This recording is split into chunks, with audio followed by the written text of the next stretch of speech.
महाभारत काल की बात है। एक बार कृष्ण और बलराम किसी जंगल से गुजर रहे थे। चलते चलते काफी समय बीत गया और अब सूरज भी लगभग डूबने वाला था। अंधेरे में आगे बढ़ना संभव नहीं था, इसलिए कृष्ण बोले, बलराम, हम ऐसा करते हैं कि अब सुबह होने तक यहीं ठहर जाते हैं। सुबह होते ही हम अपने मंजिल की ओर बढ़ चलेंगे। बलराम बोले, पर इस घने जंगल में हमें खतरा हो सकता है। यहाँ सोना उचित नहीं होगा, हमें जाकर ही रात बितानी होगी। अच्छा, हम ऐसा करते हैं कि पहले मैं सोता हूँ और तब तक तुम पहरा देते रहो, और फिर जैसे ही तुम्हें नींद आए तुम मुझे जगा देना, तब मैं पहरा दूंगा और तुम सो जाना। कृष्ण ने सुझाव दिया। बलराम तैयार हो गए। कुछ ही पलों में कृष्ण गहरी नींद में चले गए और तभी बलराम को एक भयानक आकृति उनकी ओर आती देखी। वो कोई राक्षस था।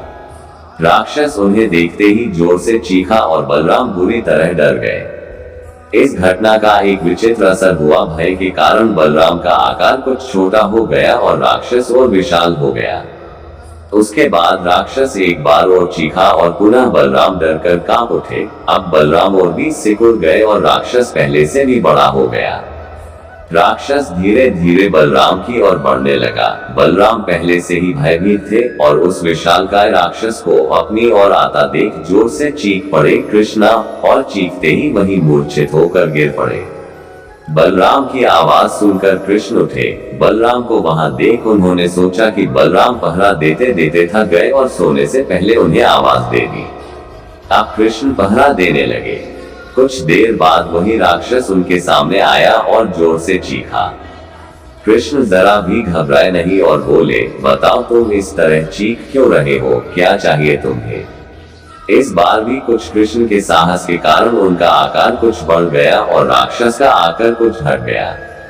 राक्षस को पहली बार कोई ऐसा मिला था जो उससे डर नहीं रहा था। घबराहट में वह पुनः कृष्ण पर जोर से चीखा। इस बार भी कृष्ण नहीं डरे और उनका आकार और भी बड़ा हो गया, जबकि राक्षस पहले से भी छोटा हो गया।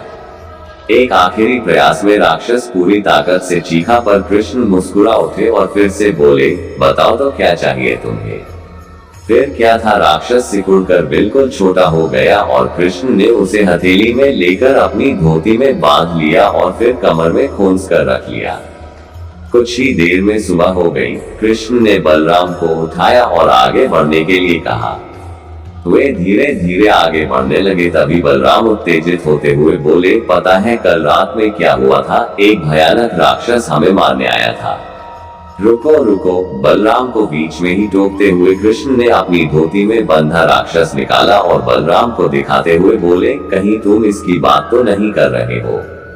हाँ, ये वही है, पर कल जब मैंने इसे देखा था तो ये बहुत बड़ा था। ये इतना छोटा कैसे हो गया? बलराम आश्चर्यचकित होते हुए बोले।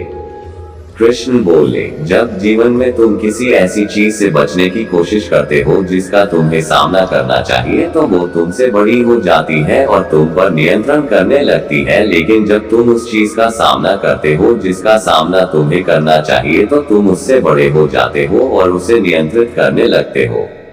दोस्तों, ये राक्षस दरअसल हमारी जिंदगी में आने वाली चुनौतियां हैं। अगर हम इस चुनौतियों को टालते हैं तो ये और बड़ी होती जाती हैं।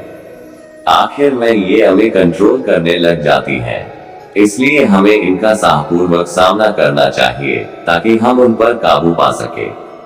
इस प्रकार चुनौतियों का डट के सामना करने से वो छोटी सी हो जाएगी, जिससे हम आसानी से उन पर नियंत्रण कर सकते हैं और सफल हो सकते हैं।